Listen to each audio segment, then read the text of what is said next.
Why should I be embarrassed to ask what's in this war for us? We got to go to war. Shut up. You're a bigot if you don't want it. First of all, I'm not a bigot. But second, that's kind of not the point. The point is, what's in it for us? Why is this a good idea? Shut up. So recently, Tucker Carlson delivered a fiery speech regarding the senseless nature of U.S. foreign policy and endless wars, characterizing them as the greatest evil we face. I thought he got into some really unique and interesting areas here, including the power of war propaganda and why that has to be resisted. And again, I think he was breathing fire in this speech, so let's get his take on it. Please like the video and subscribe to the channel. And it's exactly the style of argument that I voted against, and I will never accept it. I don't care who does it. I will never accept that. Give me a legitimate answer, a reasonable answer, a sincere answer, a good faith answer. We may disagree. You may say, as a good friend of mine who's like totally deranged, but a good person, said to me yesterday, Iran is the biggest state sponsor of terrorism in the world. You know, reading the talking point that apparently everyone, a bumper sticker that is for sale somewhere, I guess. And I'm like, okay, I don't even know what that means exactly, but how many Americans have been killed by Shia terrorism in my lifetime, which is 56 years? I can't think of any. I'm sure there have been some in the United States. There have been Shia terror attacks sponsored by Iran in the US. I can't think of any. There was 9/11. That was a Sunni terror attack. And then there's the drug epidemic, which has killed more than 1 million people during that same period. People I know, my next door neighbor's kid, dead. People, a bunch of people I know have died. And a bunch have been totally screwed up and taken out of life, basically. Their lives have been hollowed out. They're husks. They've been totally destroyed by drugs. That's the reality that I live in the United States. Yeah, Tucker's right here. I mean, they want to call us an anti-Semite or a Qatari agent if we oppose the latest war that Netanyahu wants us to wage, like in Iran. Well, that doesn't mean we're a Qatari agent or an anti-Semite. It just means we have common sense to oppose those wars of choice that, you know, Americans want no part of. You know, a lot of Trump's support came from dissidents that were persuaded by the fact that he didn't launch a new war in his first term. So I'm with Tucker completely on the senseless nature of these wars and the war propaganda used to support them, because they need that to sell these wars. Americans aren't apt naturally to support wars for no reason. They have to be convinced of it. And you saw, you know, a grand propaganda campaign with Iran. Yeah, and he's also right about the fact that the United States doesn't exactly prioritize domestic issues. And that is the most important thing we can do. The American First mantra is premised on that, but it's so ignored even by the Trump administration. You're telling me Iran is a bigger threat than the people peddling this garbage? I don't think so. Not where I live, it's not. Oh, shut up. And the person literally said, you know, we're going to have to agree to disagree. Disagree with what? What are you even talking about? But at least he gave me an answer. He didn't say, oh, you hate so-and-so. He didn't go immediately to motive. Okay, so this is always the tell. This is when you know you're dealing with someone who has zero interest in getting to the truth of the question and instead is trying to make you be quiet in order to roll over you and make you obey. And the tell is when they go immediately to motive.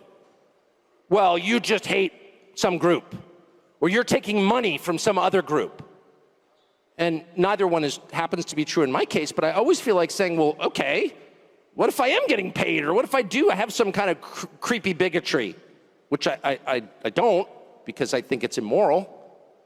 God created individuals. Each one knows the hairs on your head. Each person has a soul. No person is seen by God as a member of a group. Each person is seen by God as an individual. Amen, I'm with that, but he's totally right about how they propagandize this sort of stuff, and we see it in every theater.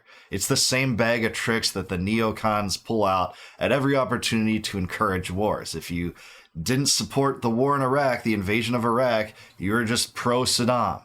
If you didn't want a 20-plus year occupation in Afghanistan, you were just pro-Bin Laden. You must be on Al-Qaeda's payroll. If you opposed U.S. aid to Ukraine, endlessly so, where we're now in the ballpark of spending $200 billion in that conflict, you're just a pro-Putin stooge. You're a Russian agent, part of the KGB. We hear this every time.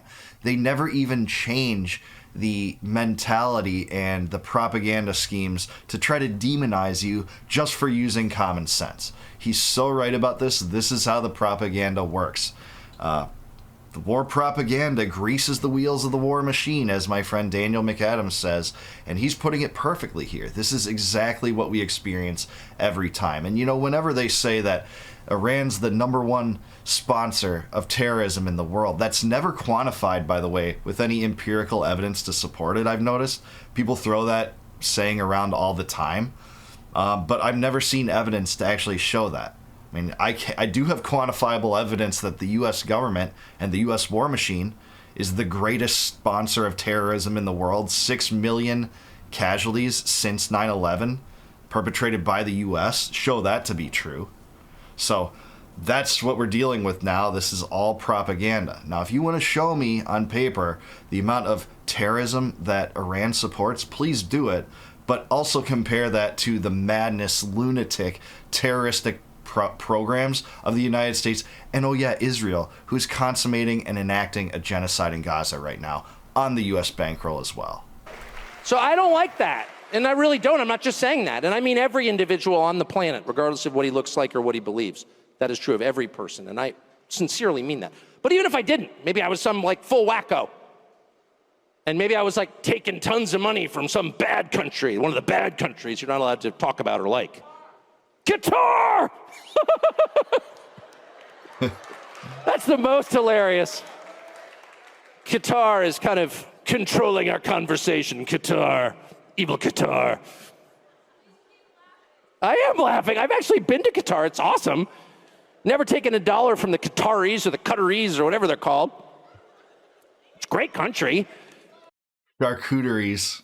But whatever. But even if I was like on the payroll of Qatar, which I guess I can't now, but anyway, even if I was, it still wouldn't make the question any less relevant. Why is this a good idea? Yeah, exactly. That's a good point, too. And the whole notion that Qatar has immense influence in our government is the latest psyop that the Zionists are using to try to deflect from the fact that, oh yeah, APAC owns about 500 congressmen, or something like 400 plus, and often boasts about it. And those congressmen often boast about how pro-Israel they are. They actually go into competition in campaigns to announce how pro-Israel they are at times, just to keep guaranteeing the reception of money from the Israel lobby and from APAC. The very idea that any other foreign government has more influence over the United States and over, you know, our political class than Israel is absolutely loony. APAC's the only foreign lobby that doesn't have to register as such under FARA, a law that requires it. And just imagine if that kind of lobby existed in a Russian lobby. If we had a Russian lobby that is ostensibly called a domestic lobby so that they can funnel tons of money into politicians' pockets, I think you'd be hearing about that. I think the political class would be calling those people traitors. But that's what we're dealing with in the form of APAC. And their refusal to answer that question lets you know right away that you are not dealing with a person of good faith. You're dealing with a propagandist who is trying to control you. And I would say at exactly that point, that's when you say out loud, I know who you are. This is all fake. You can't even answer the question. You're trying to make me shut up because I'm a bigot, like the liberals did 7 months ago. And that's why we voted them out. So I'm not putting up with that. I voted against this and I won't tolerate it. That's exactly right. The same tactics that are used to demonize people, used from the right to demonize people as being anti-Semitic for opposing wars, it's the same mentality that woke liberals used to say, you know, you're wrong. Men can get pregnant. You're a bigot. Or, no, women and men are exactly equal in, you know, physical stature, or you're a bigot. Stuff like that. That's exactly what happened. You know, when you would give common sense rebuttals to some of the madness, some of the contrivances that come up in discourse, cultural or political, that was the bludgeon used against you, just like the Zionists use against those who oppose Israel's wars or Israel's genocides. You're anti-Semitic. That's what they say. You're on Qatar's payroll. You've sided with Hamas. All these things dissidents have heard for ages, and I just laugh at it now because of how absurd it is. Like, we see through this. Dissidents see through this, and I'm so glad that Tucker does too. So the second point I would make, before maybe taking a couple of your hostile questions, I hope, about Qatar, is I was brooding about this today. What about the Epstein story is so uniquely infuriating? And I'll just say, I mean, I've never met Epstein, but I mean, I know a million people who knew Jeffrey Epstein. It is true that he was around. Like, everyone knew Jeffrey Epstein. I don't think I was cool enough to actually meet him, but like, he was just a guy who was kind of circulating around, like this rich guy who knew everybody. What is it, and everyone knew he was a creep, but then there are a lot of creeps in that world. Just telling you what you probably know already. What is it about Jeffrey Epstein that's so infuriating to people, so infuriating that it's actually causing seismic political problems? And I hope that they'll address it and it'll get better. I really do. But what is it? I'll tell you what it is. It's the frustration of normal people watching a certain class of people get away with everything every single time. That's what it is. And that drives me absolutely bonkers. By the way, it's one of the things that bothers me about immigration. You know, as someone who got arrested in Syracuse, New York as a kid because I had an expired driver's license and brought to a cell, I'm watching people come, that actually happened. I have done time, it does change a man. Yes, I joined a gang. But I watch, 60 million people come into the country illegally or overstay their fake refugee status or whatever. I mean, the whole thing's a scam, and they get housing vouchers and free education and free cell phones and plane tickets. It's like, wait a second, not only are they not getting punished for breaking American law, as I would and have, they're getting rewarded for it. The unfairness of it drives you crazy, and it's particularly galling in the case of Jeffrey Epstein and the whole constellation of people around Jeffrey Epstein, all of whom seem to be getting away with scams. And how do you know they're getting away with scams? I'll tell you how, because they're useless and they're rich. Yeah, that is an infuriating aspect of this case. I mean, the notion that, no one's above the law, how much did we hear that when Trump was charged with various crimes and, Colorado tried to remove him from their ballot in 2024 at one point until that was quashed? How much of that did we hear, only to find out that clearly some people are above the law?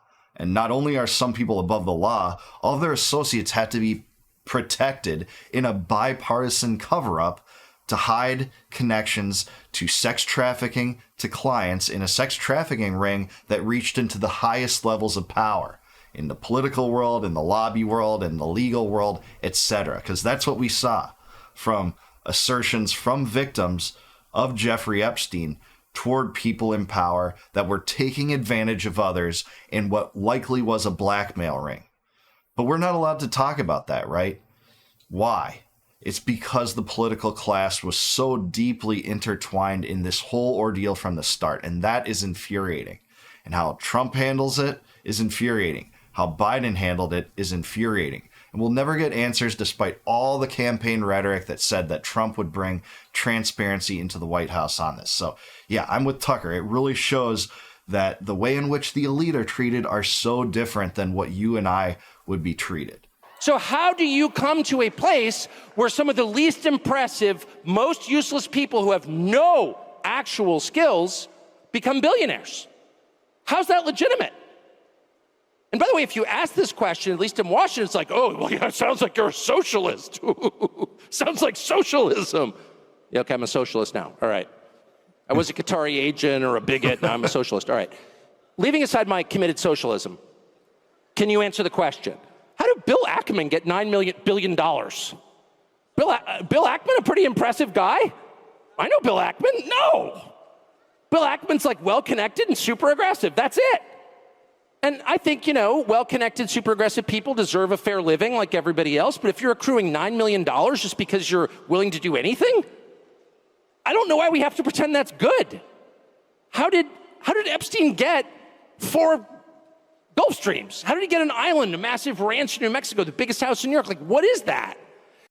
Yeah, that's right. If you profit from hurting others, that's not a good thing. That's not capitalism. Capitalism is the free exchange of goods and services between consenting individuals on a consensual basis. That's what it is. If you extract it from the government in the form of subsidies or from bomb making to use bomb materials in war, that's not a good thing. If you extract it from people's desires, serving people, that's a good thing. If not, if it's under duplicity or fraud, it's not a good thing.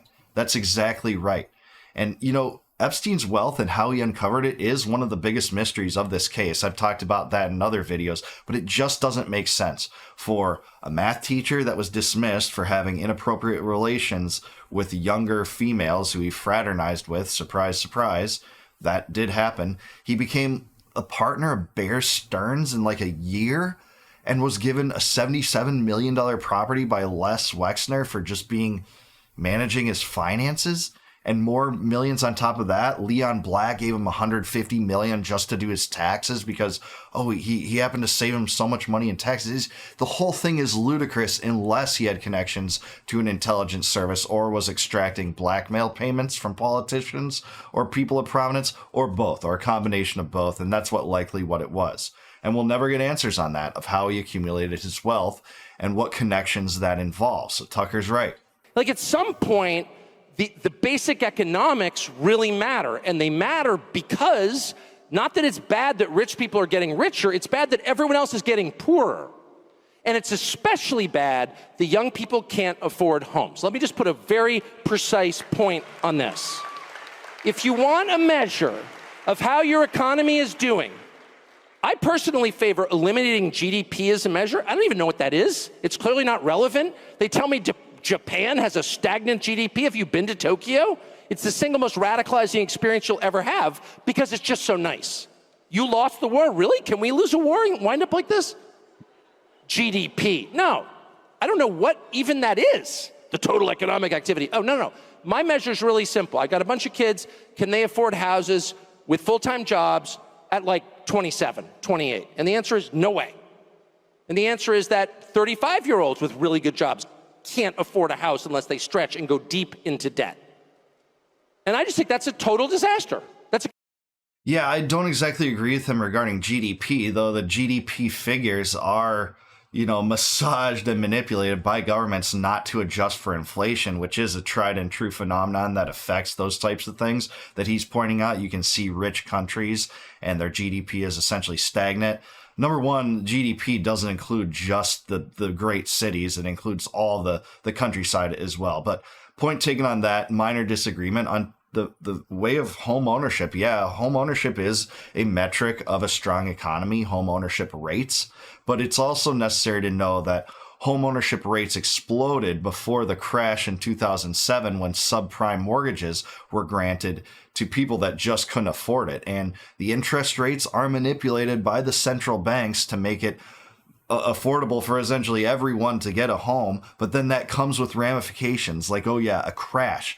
Once you lower the interest rates so far below market rate, it's going to create what's called malinvestment. People will, spend money that they otherwise wouldn't have spent. It causes an imbalance and what we call the Austrian business cycles. That's why we see crashes. It's the central planning and manipulation of the interest rates.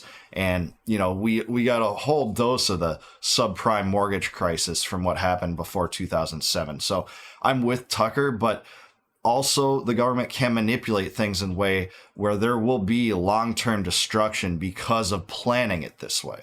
Just one thing. I don't think I disagree with him in terms of what's desirable for society. Complete disaster. Why? Two reasons.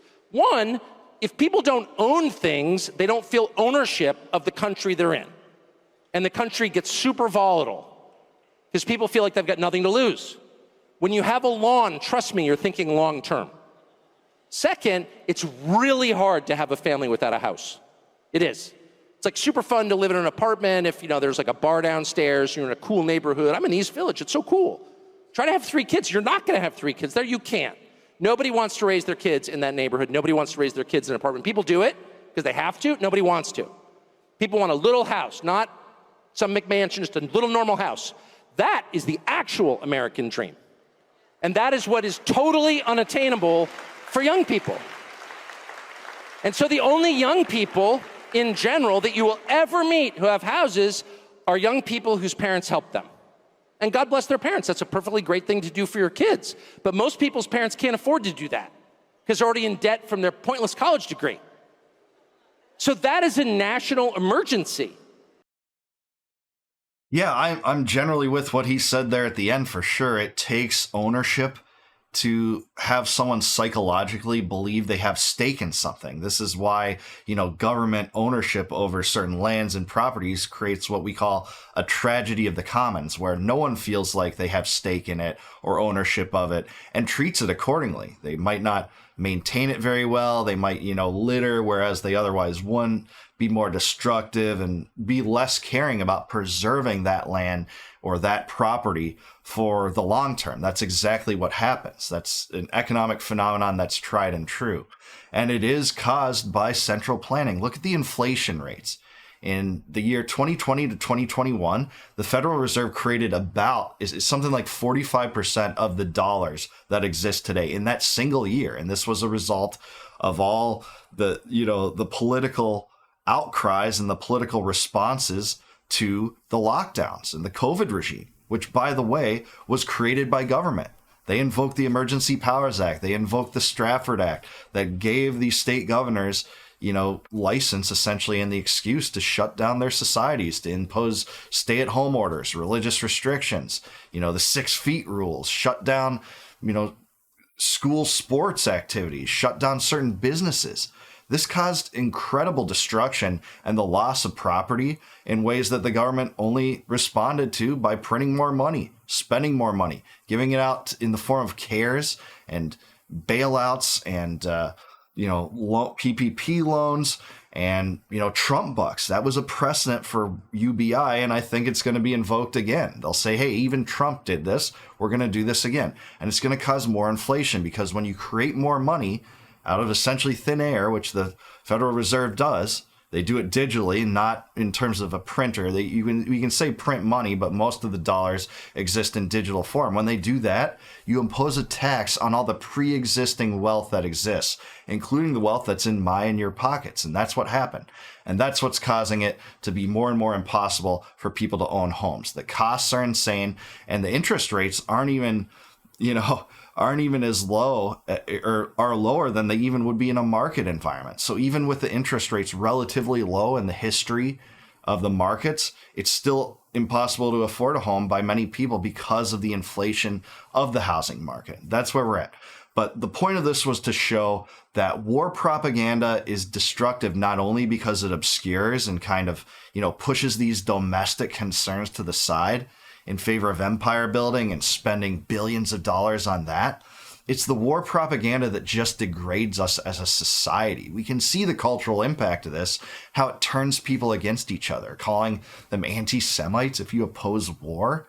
They call you a Qatari agent, a Russian agent if you oppose this stuff. Well, hey, I want to be on the right side of history. So if I have to endure those things, those names, I'll do it for the sake of promoting non-intervention, the same policy that Ron Paul wanted, Harry Browne wanted, Dennis Kucinich. That's the strategy that America needs to follow. It's that of the best founding fathers in my mind. Jefferson, in his first inaugural address, said, what I want the American creed to be, essentially, is what he said, is peace, commerce, and honest friendship with all nations, entangling alliances with none. And John Quincy Adams, not my favorite president. I'm not a big fan of his domestic policies either, but he was great on foreign policy. And here's what he boasted about in regard to America. He said, America goes not abroad in search of monsters to destroy. And he was pointing to that as a merit of America. And I agree. That's what I want America to be. So much for that, though. The last few decades of my life have been involved in constant forever wars, regime change operations, proxy wars, and unlimited funding to Israel. That's what they've been. But hopefully that can change. I did love what Tucker had to say here generally. Let me know in the comments below, to what degree do you agree with Tucker? Is avoiding the war propaganda one of the most important things we can do for society? What are some of the other spillover effects of endless wars and their destructive capacity? And just, did you agree with Tucker here? Let me know in the comments below. Like the video, subscribe to the channel, subscribe to Tucker also. He does awesome interviews with lots of great people. And please consider becoming a YouTube member. If you click the join button below, you have the opportunity to support me and the channel, which I graciously appreciate if you go that length. And by doing that, you actually get access to all my videos in advance of them going live for the general public on YouTube. So until I see you guys next time, no more war, no more debt, no more inflation, and no more empire. Peace out, guys. Catch you in the next one.